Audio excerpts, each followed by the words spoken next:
Hello, welcome back to another video.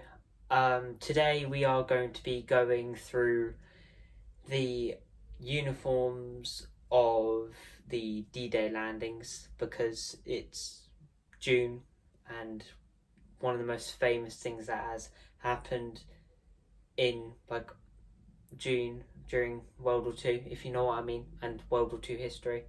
So yeah, and I have the finished items to have a complete D-Day kit.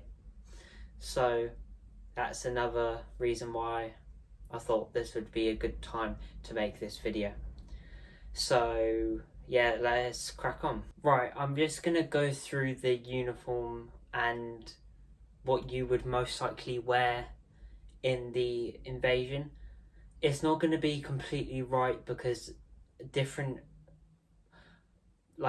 soldiers would have different things because of so many different reasons. I'm not going to go through all of them,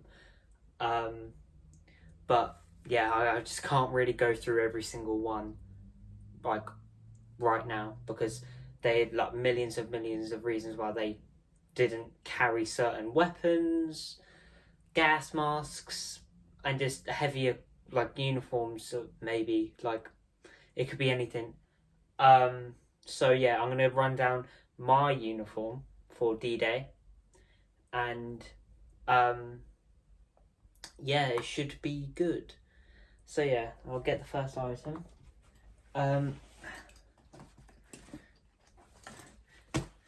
Standard issue US M28, yeah, M1928 haversack. You would have a shovel attached to this, meat can pouch. For the Normandy invasion, you would either have a meat can pouch or a meat can tin in here, or sometimes it will be replaced with grenades or ammunition, because for what you're landing in and you need to get it quickly, it will be better than having just your dinner in here, basically. Because if you're not aware, the meat tin or meat can pouches to carry your cutlery and your meat tin, which is like a plate, really. There's a picture on it on there. And yeah, M1928 haversack. Now for the belt, you would normally have either a pistol belt or a cartridge belt for either a BAR, which is basically like a machine gun, I would say. Sort of. Yeah. If I'm wrong, can you back me up, because I don't know much about the BAR. I'm sorry. Yeah, but this one in particular, this is for the M1 Garand. So the M1 Garand was the standard issue service rifle for US soldiers and Allied soldiers during World War II. And it would be a 30 caliber rifle, and this is for the 30 caliber clips. So yeah, fantastic. Yeah, and you would have, every single soldier would have this either on their pistol belt or their BAR belt or whatever. They would always have a first aid packet, which would have a tin inside. I do not have a tin inside of here. I literally just have a bandage. I don't know if you can see. Just a bandage in there. So yeah, you would have this tin inside of here. So yeah, normally you would get your M1928 haversack, what we showed a second ago. You would attach it to these little rings here to make a webbing, but some soldiers personalized, yeah, there you go, personalized their equipment. I might have said that wrong, whatever. To make running around carrying their stuff easier for them. Because with all this heavy equipment, it's not the most fun running around, walking around, doing anything really in it. So you can personalize it and make it a bit more easier, which I've done with my equipment. I have cut off the straps for my haversack to attach to this, so I can't attach it to it. So yeah. Now we have a M7 Army Assault gas mask bag. It is a handful. So yeah, this would be standard for the D-Day invasion. Every single soldier would have one of these, I would say. I might be wrong on that, but I'm pretty sure at least every single soldier had these, because these are really, really important. And like, yeah, it's gas mask, and they were expected to have chemical warfare there. So chemical warfare is like using gas, if you weren't aware. So yeah, very important. But a lot of the time, soldiers would replace their gas mask and put rations in here, and just fill this up for something that they think is more useful. Some people were ordered to not do that, and some just did it anyway. But yeah, so yeah, M7 gas mask. Now, helmet. This is an M1 helmet, standard issue helmet.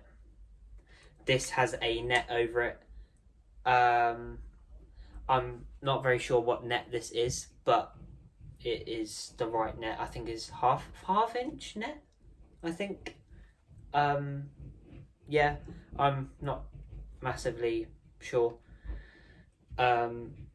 But yeah, this is the late war paint. So this is like 1944 to 1945 paint. They would have a lighter olive draft, but this is a darker olive draft, which is used more to the end of World War II.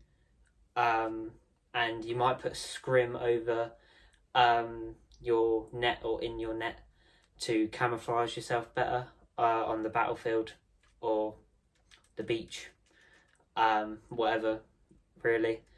I do have some scrim, but it is not the best, so I am not using it. But yeah, there's probably a photo up of soldiers using scrim. But yeah, pretty cool. So now to uniforms. So this is the M37 wool uniform. M37 wool uniform. Standard issue. Most soldiers would have, yeah, either the M37 or the what was it? M43. I think M43. If I'm not correct, then yeah, put up. Yeah, so either be the M43 or M37. So this is made out of wool, and I think the M42 was made out of, I'm not sure what it was made out of, but herringbone twill, maybe something like that. I've heard. I don't really know, but I don't massively think about that because the division that I'm portraying were mostly using M37, so I only really focus on the M37s. But yeah, these are my M37 trousers. That is a toothpaste stain, which I really like on these trousers, because it shows like you wouldn't really care if anything got on you. So yeah, and like I don't really care. It makes it look a bit more unique, if you know what I mean. I might have said the wrong word for this situation, but whatever. And here is the shirt. It's really the same thing. I've got some front pockets here. Yeah, it's just the same thing, but in shirt form. Yeah, fantastic. This is the M41 jacket. Just gonna say, there is a gas brassard on here, which is only used for the Normandy invasion. Yeah, it would normally look like that, but now it looks like that. But yeah. So yeah, this is the M41 jacket. Standard issue again. But yeah, I have nothing massively to say. Yeah, M41 jacket, and the gas brassard was like a sheet of paper, and it has a special like coating over it that will change colour when there's like chemicals in the sea or the air. But these got really roughed up in the Normandy invasion. This looks brand new because I only got it today.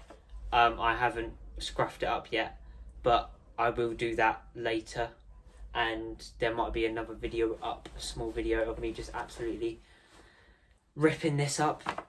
But yeah, it's only really just like a smack it, punch it, and then it all gets creased and horrible because it's basically just a piece of paper, because it is.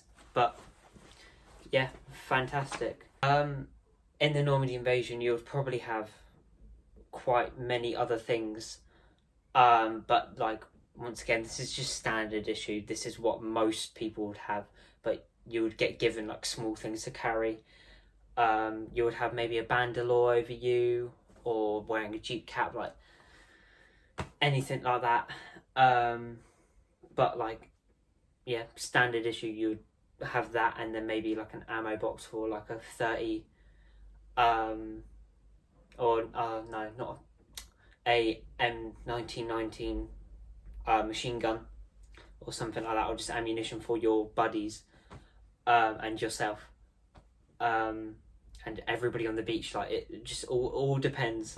So many different things that like we could go over, but yeah, let's get all of this on and show you. This is a wool uniform on.